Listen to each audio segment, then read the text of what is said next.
దయచేయమని యెహోవాను నేను దయచేయమని మనవి చేశాను. ఆయన నాకు అనుగ్రహించాను, బిడ్డ ఇచ్చాడు. బిడ్డ అడిగింది, బిడ్డ ఇచ్చాడు. కాబట్టి నేను ఆ బిడ్డను యెహోవాకు ప్రతిష్ఠించుచున్నాను. ఆ బిడ్డను ప్రతిష్ఠించుంది.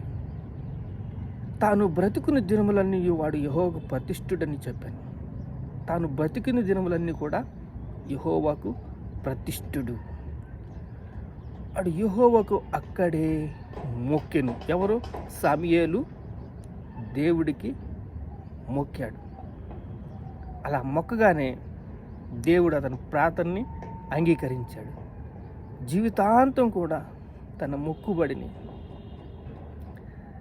అంటే గొడ్రాలుగా ఉంది, నిరాశలో ఉంది, నిరాశ నిస్పృహలు అమర్చుకున్నాయి. కానీ దేవుడు బిడ్డనిచ్చాడు. ఇప్పుడు యేసుక్రీస్తు ప్రభు ఈరోజు మనకి తన విశేష కనికరం చెప్పున మనల్ని మరలా జన్మింపచేశాను. ఆయన అనాది ప్రణాళిక చెప్పున వీళ్ళు నరకానికి వెళ్తే మంచిది కాదు, నరకానికి వెళ్ళి వీళ్ళు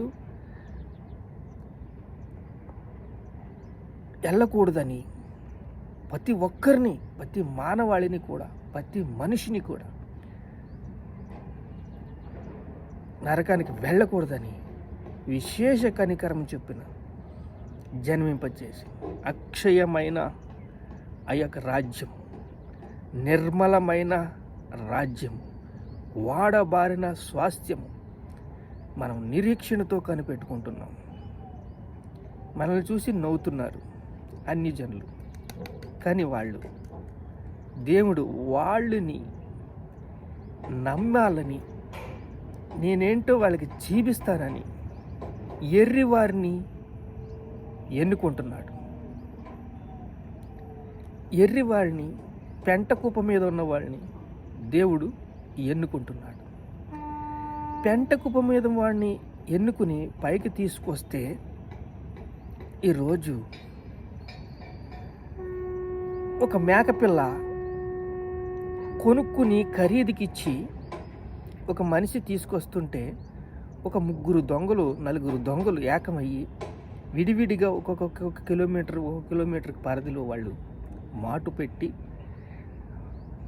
ఇది కుక్కపిల్ల కదా, గొర్రెపిల్ల అనుకుంటున్నావా అని అన్నాడు.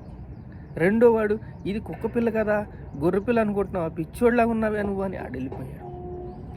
మూడోవాడు కూడా, ఇది గొర్రెపిల్ల కాదు, కుక్కపిల్లే, అయ్యా ఇది గొర్రెపిల్ల కుక్కపిల్ల అని అడిగే స్టేజ్కి వచ్చేసాడు.